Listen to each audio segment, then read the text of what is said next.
Punch-Out! We're not doing Mike Tyson's Punch-Out, we're just doing regular Punch-Out. What?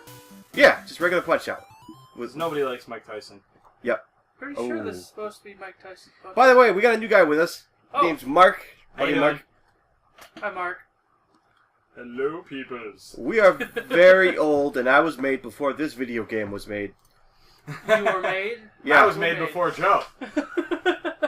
So was I. Going to display my non-relevant to today's workplace skills and beat the crap out of this video game. Hey, beating the crap out of things is awesome. I like punching games for some reason. Yeah. It's just something I do.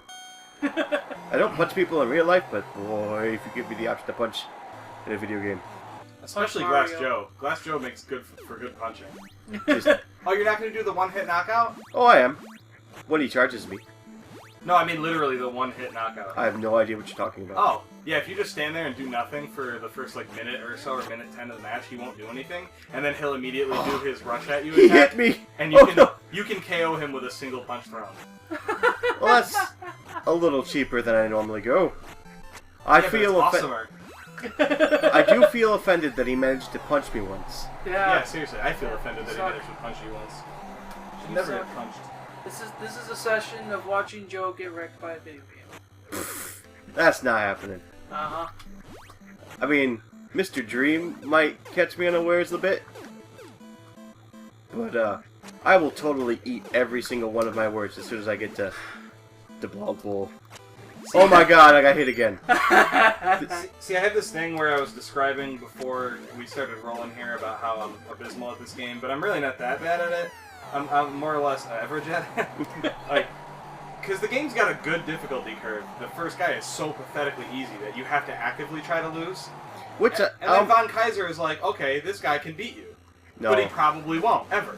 And then you get to Piston Honda, which is where the game starts to be like, alright, we're going to separate the noobs from the, like, actual video gamers. I was 2 seconds away from losing round one. I am really, like, rusty.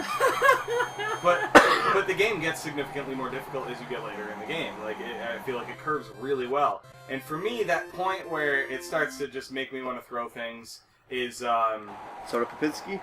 no, a little, who's before him? Because I think it was right before him. It's the first Bald Bull, I think. Yes, I think that's it then, yeah, first Bald Bull.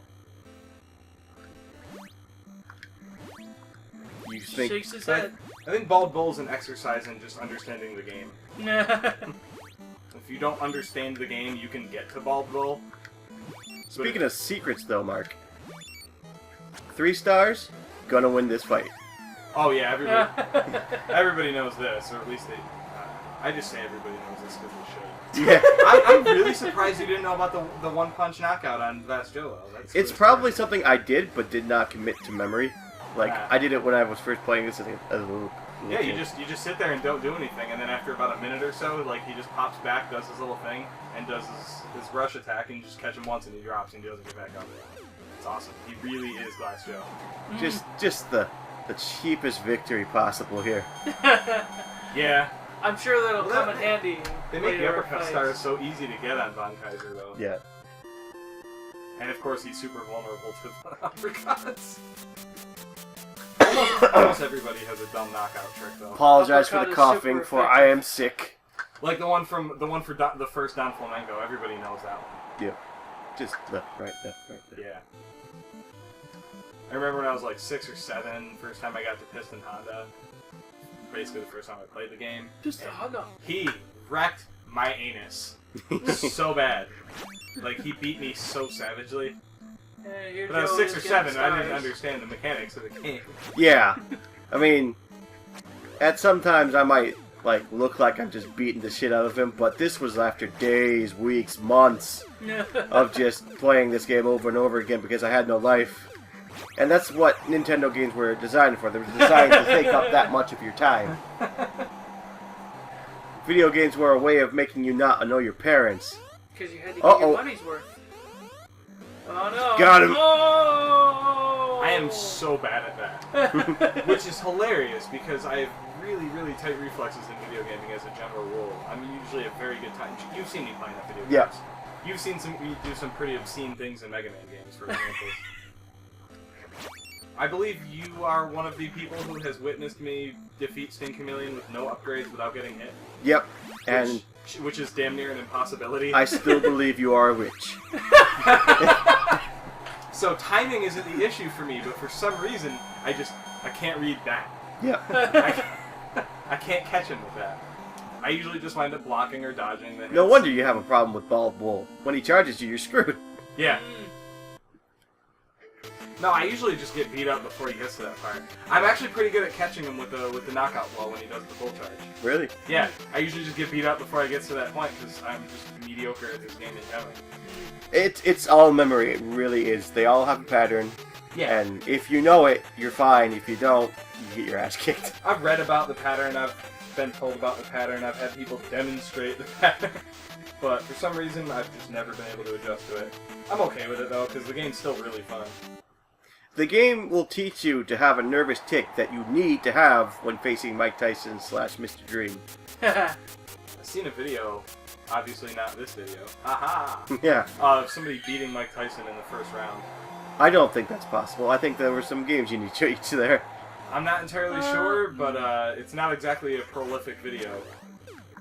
And now we just sit here and alternate buttons. Well, yeah, it's kind of weird because there was actually like there was a game theory video about Mike Tyson Punch-Out, in particular the fight with Mike Tyson, talking about how the mechanics of that fight very much mimic Mike Tyson's fighting style, and that every time he ever went down, it was usually late in the fight, like a few rounds in. Right. Because his fighting style is he would get close. Superpower right up front just to try and knock out the opponent. He would get up really close and he would do uppercuts to just for days. Yeah, and they were always devastating. If he managed to get his opponent done, then he would win. But if his opponent managed to avoid everything and stay up during the fights, later rounds he wouldn't be able to last very long because his stamina would just run out. I got a question. Maybe one of you two know the answer to. Why is there two different versions of this game? Why is there a Mike Tyson version and a non-Mike Tyson version? I'm fairly certain it had to do with the whole incident with him maybe or maybe not raping someone. Oh. Oh, yeah. Yeah. This was a couple years before the ear incident that everybody remembers, but yeah, a lot of people don't remember that there was a rape accusation levied on him.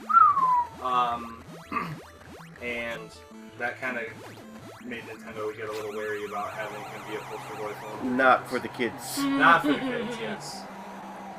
That's Lesson actually learned. something that's if you want also to be a video game star, don't rape anybody. Yeah, just you should probably just for in general, don't rape people. Raping is not a good thing. Stay away from that. Yeah, it's if they say no, just back off and put your pants back on.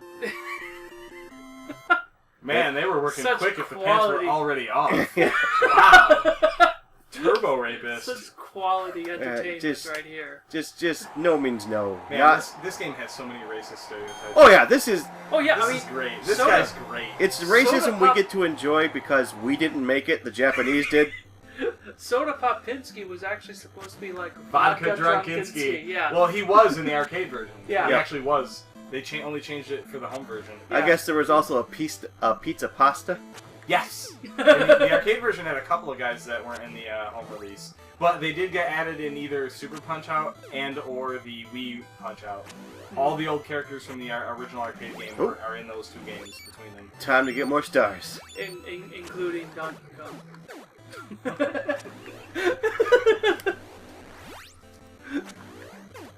Because, you gotta have Donkey Kong in a Punch-Out game. It makes total sense. It makes all of the sense. I think since you develop your abilities in this game through sheer repetition and practice as opposed to research, I think it would be interesting to see you go back and look up some of the official strategies. Some of the more intricate knockout techniques, because basically almost every guy in the game, up until the last circuit, and even then some of them, have basically just an automatic KO trick. Oh. Like there's a secret hidden trick sequence of maneuvers or whatever it is. I don't know the details, but there's a way to just flat out KO almost everybody. Yeah. Like the one with Glass Joe is easiest to remember. That's why I brought that one up. Right. I think Piston Honda, if it's that little charge that you saw me knock him down, if you don't really do much damage, that'll also KO him. I think so, yeah. Something along those lines. And that kind of makes sense, because it's like, the guy gets overconfident, and then suddenly you knock the wind out of him, and he's like, I'm done. Yeah, I'm peace done. out. Just in case anyone was wondering, this is actually on... It's not an actual NES. I have one of those things that play an NES, Super NES, and Genesis. But it is not emulation. Because we believe in buying the video game. Yes. I very much enjoy playing on the physical game myself, for anything. Playing on the physical game, as in like the cartridge you play on? Yeah. You're clever. That was horrible. That was a bad joke. We're gonna make a whole new section, just do a bookend with Daniel's bad joke. Yeah. Here's a counter.